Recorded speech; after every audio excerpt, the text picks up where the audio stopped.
covering the stories that impact your life, your town, your state, and your future. This is The Means Report with your host, Brad Means. Hello, everybody, and welcome once again to The Means Report. We appreciate you taking part of your day and spending it with us. And as always, during these uncertain times, we hope that you and your family are safe and healthy. We're going to talk about the pandemic today, in particular, getting back to business. You can sense that America is on the path to reopening. Dozens and dozens of states are already giving it a try. What about the congressional response to the coronavirus? How has it been so far, and what will happen going forward? There's another gigantic aid bill in the works right now, and to give us some perspective on how things are going from what lawmakers are doing and how our lawmakers see things, we're going to welcome once again to the Means Report Congressman Rick Allen of Georgia's 12th Congressional District. Congressman Allen, thank you so much for being with us. I hope you and your family are doing well. Yes, we're doing fine. Thank you. Everyone's healthy, and we're being careful, and we're washing our hands. We're trying not to touch our face, and we're doing our best to social distance, but it's hard with grandchildren. It is so difficult. I can't imagine. I've got two children to navigate. I know you have many more grands, and so Yeah. I applaud you. I applaud you and your family for your efforts. Let me start off by touching on the reopening of Georgia. It is well underway. How do you think it's going, and do you think it was the appropriate time to ease some of those guidelines? Well, it was a bold move by our governor. He was the first. And obviously, you know, he got criticism not only from, he got criticism on both sides of the aisle. And so it was a bold step, but it was the right step because Georgia's leading in this thing. We had 3,000 or 4,000 people on a telephone town hall yesterday evening with Dr. Brooks Kill. And he basically told the district, here's what we've got available for testing, and we should post up. They have an app you can put on your phone, and they also have a direct dial-in line where you 24/7 can meet with a doctor, and then proceed to schedule a test and get the results if you're in the 12th district and you want to get that done.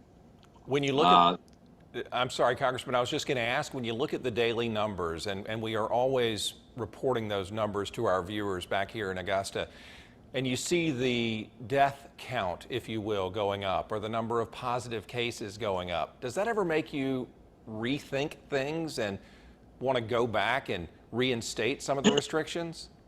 Well, the reason the numbers are going up is because we're testing more people today than we were yesterday, and we can continue to increase that across the nation.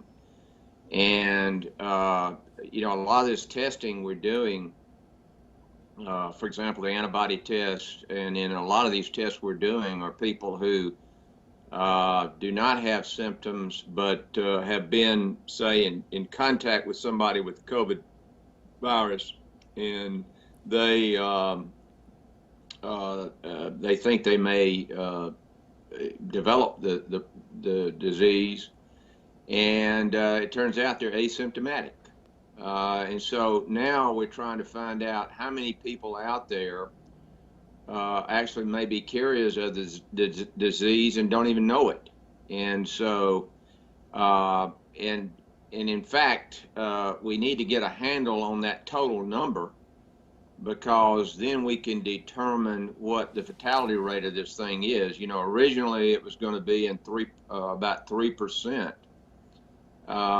versus, say, the flu, which is 1.2% of our those who get the flu each year do not make it through that. And so we believe, and of course it's dropping rapidly. We were told 3% initially, even back in March. And what we're seeing now with the testing abilities, we are seeing a steady drop in the percentage of fatalities as we compare it to the total number Yeah. who actually have the virus. Yes, sir. And Uh, we certainly hope that that trend downward yeah, continues.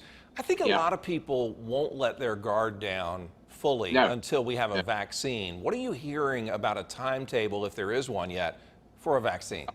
Yeah. Let me just add this real quick. What's important is if you are compromised, if you have, and it's pretty well known that if you have some type of lung disease, asthma, if you're over 60 years old and you have some compromised condition, heart, lung, or diabetes or obesity, you're at a greater risk. And so, those folks need to isolate. They need to shelter in place, and certainly if you go to the grocery store or you go to the pharmacy or do the essential things that you have to do, you need to wear a mask and again social distance. And like I said, wash your hands and don't touch your face. No, it's good And advice. It's good advice yeah, for sure. What about that shot, though? When can we all line up and get that vaccine? well, we are feverishly working on that. We have the best and brightest really around the world. In fact, it's kind of a race right now to see who is the first that's going to get it. We're getting good. We in fact we've got some in that we're testing right now, and the president, obviously he's very optimistic that we'll have it by the fall, and certainly when we get that vaccine, there's going to be a lot of euphoria. And certainly that would be a big help as far as the economy is concerned. So that's why everybody's around the world is feverishly working on the development of this vaccine, and a lot of it is collaborative. Folks collaborating, trying to do what's best for the worldwide population. So. But yeah, I mean, but then you hear some of the experts say that realistically we're looking at 2 years. Wow. So, Yeah, it's you're right. You hear sometime before the end of the year maybe, and then you hear that 2-year timetable. It's yeah. uncertain. Another thing that's uncertain, Congressman Allen, is the next stimulus package. Speaker Pelosi proposing another gigantic bill. The president has no confidence in its chances of passage. Do you think we're about to get another multi-trillion-dollar bill headed our way, a package headed our way? Yeah, I think obviously we've been notified to go back for votes tomorrow, and I'm headed back today. And the Speaker wouldn't put it on the floor if she didn't have the votes to pass it, because they have the majority. I can tell you it's not something I'm going to vote for. Number one is that all the legislation that we've done prior to this, obviously it came through the Senate, and there was a reason for that, is because the Senate was working close with the White House on developing all these programs, and we did a phase 1, phase 2, phase 3. The phase 3 was the big $2.2 trillion program, with the popular programs like the Paycheck Protection Program and those kinds of things. And there was rumor there would be a phase 4. We actually had to go back to Washington and vote on an extension of the phase 3, additional funding for the disaster loan relief program with SBA and the Paycheck Protection Program. We knew that the Speaker, in fact, did try to delay all of those pieces of legislation, trying to insert what we call their wish list. And that includes funding sanctuary cities, economic impact payments for illegal immigrants, millions in wasteful spending and unrelated to the coronavirus.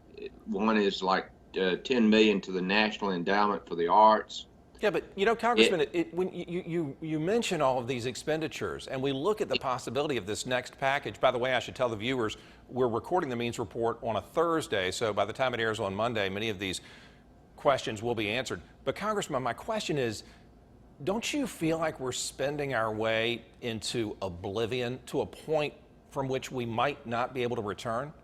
Yeah, we had a bipartisan Education and Labor Committee meeting, and everybody was basically giving their viewpoint on the COVID-19 and its effect on the education system. And you would not believe, I mean,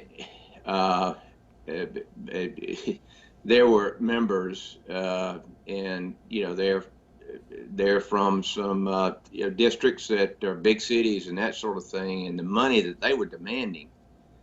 And finally, it came time for me to comment, and I said, you know, the worst thing we can do for our children, our grandchildren, and their children and their children is to spend us into oblivion. Mm-hmm.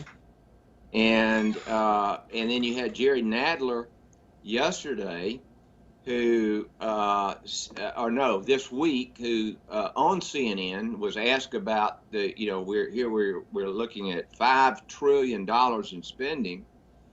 And he says, well, I don't care if it's $5 trillion. I don't care what it is. He said, I'm not worried about borrowing the money. He said, we got to do what's right for the American people. I don't understand where these people are coming from, because, you know, I asked the Fed chairman about this in a lunch meeting one day. And this was way before COVID-19, because obviously we're all concerned about the debt and the spending problems we got up there. And he said he wasn't worried about the current debt. I'm sure he's losing some sleep over this. Yeah, but, it may have changed. Yeah, but you know, he said we got people standing in line to buy our debt right now and around the world, because we're the safest place to put your money. But I think there's a top line to that. In other words, one of the reasons we're the safest place to put your money is, frankly, even with our debt. You know, we had just 6 weeks ago, we had a $22 trillion economy closing in on $23 trillion rapidly. And so obviously, with a growing economy, debt is a little more, it's a little easier to deal with. But now it's a serious issue. And frankly, if you'd have told me I was going to Congress and I was going to vote to spend the money we've already spent, and without pay-fors or without anybody saying, okay, we have to have a plan to pay this back, I'd have said, no way I'd vote for that. But when you looked at the situation, the circumstances, the fact that our healthcare system might collapse if we didn't address this thing, and and of course, the government, literally the federal government and state governments and local governments, shut the economy down. Yeah, and it continues to unfold before our very eyes, Congressman. I do want to take a quick break. When we come back, I want to talk to you about our farmers and how we're trying to look out for them, and also want to talk about the outlook for jobs as unemployment numbers, as we knew they would, continue to go up. Congressman Rick Allen is our special guest on the Means Report. Stay with us. We'll be right back.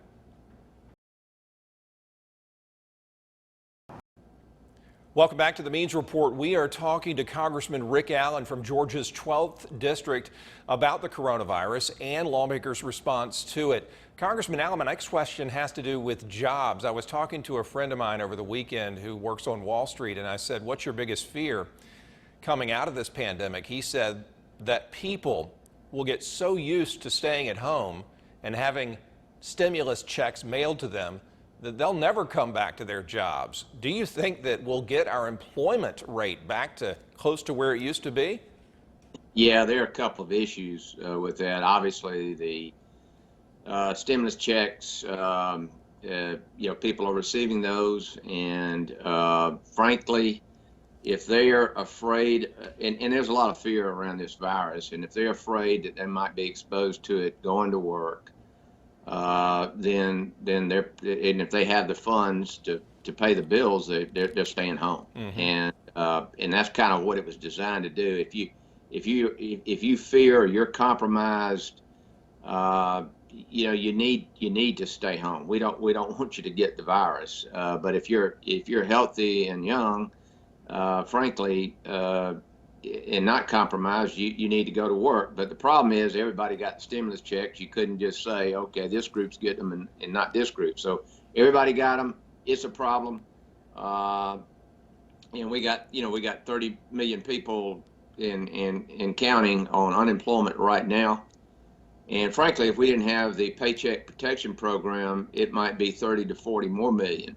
And that whole program was designed to keep people employed.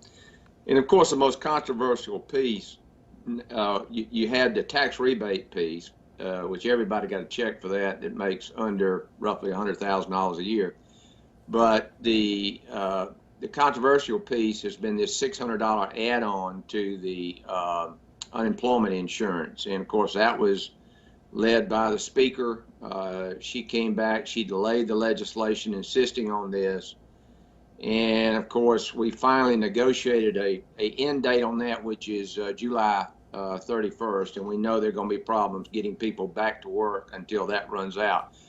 When that runs out, people will be coming back to work, because obviously they've got to pay the bills. But again, we had to get the votes to pass this thing, and unfortunately, I know the Kennedy Center got funded and the National Endowment for the Arts got funded, and I didn't like that. I didn't like voting for that, because we had people losing their jobs, losing their ability to pay their bills. Do you think losing their dignity, and they're wanting to add all this stuff on, and of course this bill that I'm voting against tomorrow has got it all in there.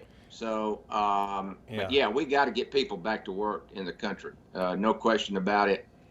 And I think by the end of July, hopefully we'll be making great progress on that. Look into your crystal ball, if you will, and picture the next pandemic, goodness forbid, or the next crisis that might require a lockdown of some sort.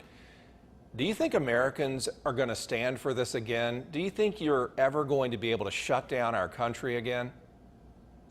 Boy, that's a good question, because this shutdown, as we continue to study and investigate every move that was made, and frankly, the media played a big part of this. I mean, we got painted a picture early on, which is the reason that I voted for this previous funding of 2 to 3 million people dying, many dying in the street waiting on a hospital bed, because our healthcare system had collapsed under the pressure, very similar to Italy.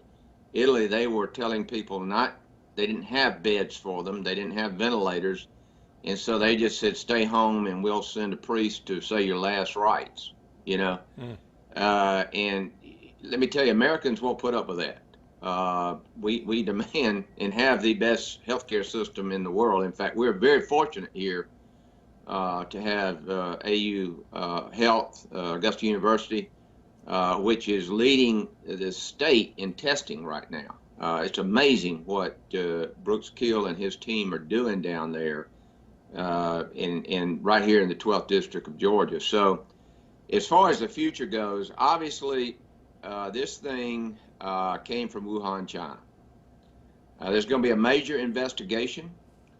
It was a calamity of errors. The World Health Organization, and we don't know if it was intentional or whether they were in collusion with the Chinese Communist Party, but basically they said that, at one time this thing you would not be able to commute it from one person to the other. I mean, it's just ridiculous stuff. And that's why we have a World Health Organization, is to prevent pandemics of this type. Yeah, let me ask you.